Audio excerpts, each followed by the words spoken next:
Once there was a bird, she lived in a hollow tree. She was a mama bird and she had a baby. The baby was just learning to fly.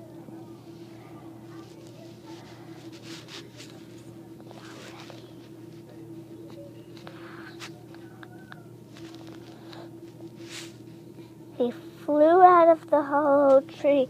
He kept flopping on the ground.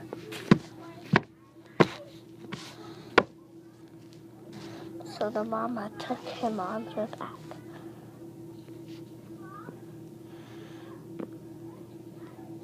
Then the baby finally knew how to fly. And he grew up. Then they didn't know where they were, and they were in the colorful sky. It was a rainbow. Then they had the blue sky again.